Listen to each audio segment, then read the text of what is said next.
पिंडज प्रवरारूढ़ा चंडकोपास्त्र करयुता प्रसादम तनुते महाम्य चंद्रघंटेति विश्रुता।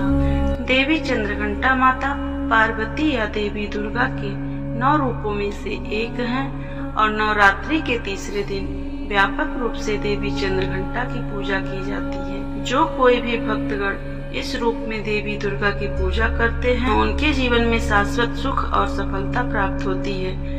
उन्हें जीवन की हर समस्या से निपटने की शक्ति प्राप्त होती है। साथियों, इस वीडियो में आप देवी चंद्रघंटा की कथा का श्रवण करेंगे। आपसे अनुरोध है कि अगर आप मेरे चैनल को अभी तक सब्सक्राइब नहीं किए हैं तो इसे सब्सक्राइब करें, वीडियो को लाइक करें। तो चलिए माता चंद्रघंटा की कथा का प्रारंभ करते हैं। धार्मिक ग्रंथों में माता चंद्रघंटा से जुड़ी पौराणिक कथा की बात करें तो प्राचीन समय में देवताओं और असुरों के बीच लंबे समय तक युद्ध चला।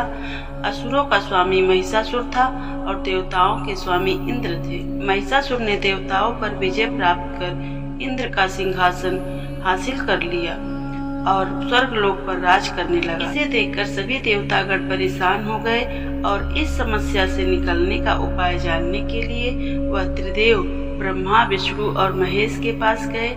देवताओं ने बताया कि महिषासुर ने इंद्र, चंद्र, सूर्य, वायु और अन्य देवताओं के सभी अधिकार छीन लिए हैं और उन्हें बंधक बनाकर स्वर्ग लोक का राजा बन गया है। देवताओं ने बताया कि महिषासुर के अत्याचार के कारण अब देवता पृथ्वी पर विचरण कर रहे हैं और स्वर्ग में उनके लिए कोई जगह नहीं है।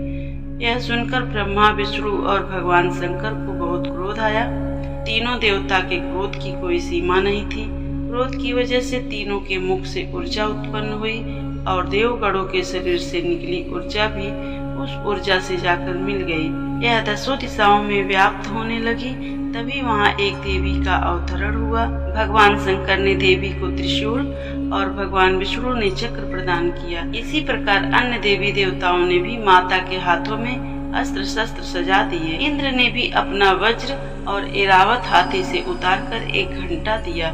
सूर्य ने अपना तेज और तलवार दिया और सवारी के लिए शेर दिया।